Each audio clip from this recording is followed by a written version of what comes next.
Xiao What's up, guys? Welcome back to another episode of Bible with the Daily Dabber. Last time Bible chapter Z, we did chapter 17 of Samuel, David and Goliath. But today, guys, we'll be looking at chapter 18 of Samuel, Saul's growing fear for David.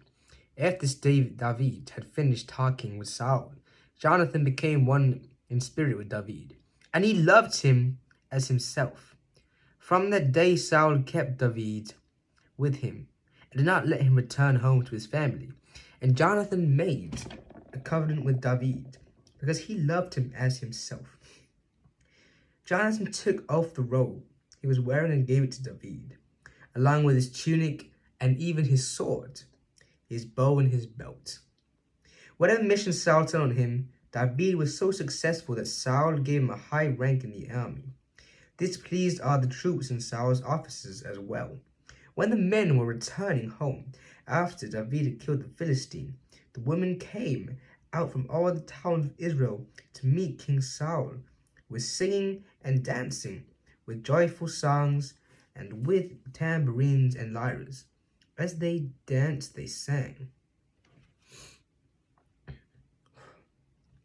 Saul has slain his 1,000, and David his tens of thousands.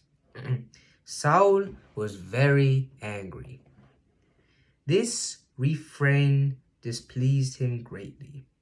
They have credited David with tens of thousands, he thought, but me with only thousands.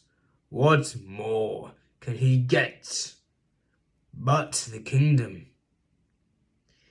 And from that time on, Saul kept a close eye on David.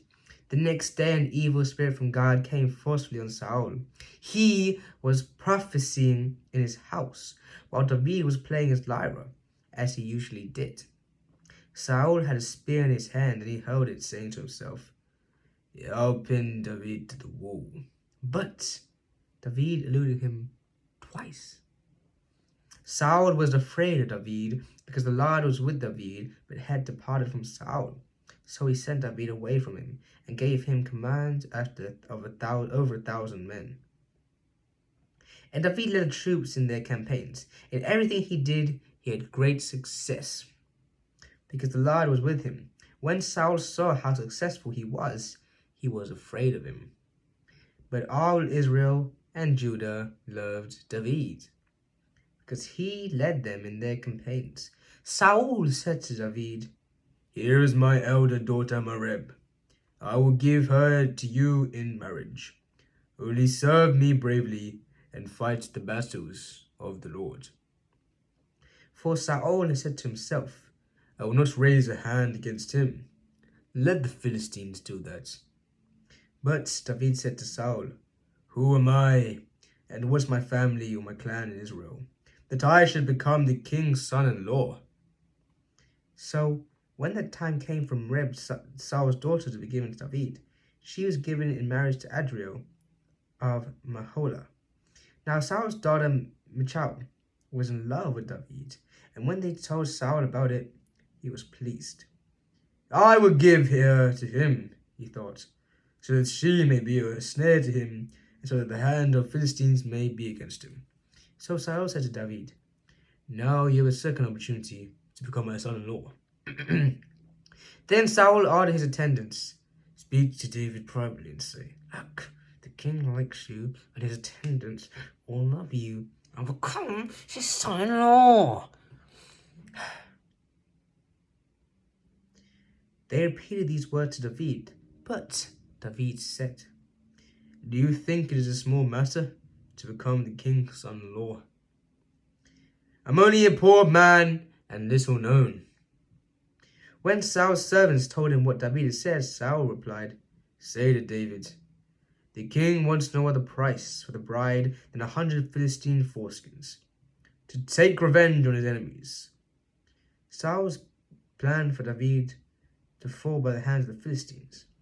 When the attendants told David these things, he was pleased to become the king's son-in-law. So before the allotted time elapsed, David took his men with him and went out and killed 200 Philistines and brought back their foreskins.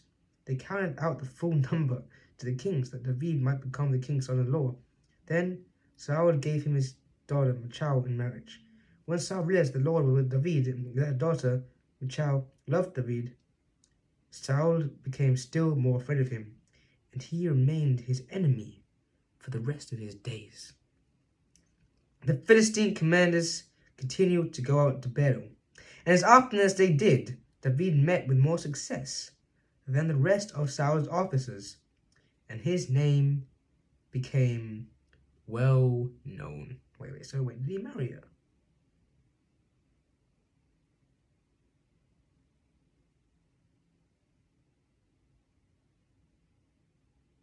Yo, I think he did marry. He didn't say, but I'm pretty sure he married Michal.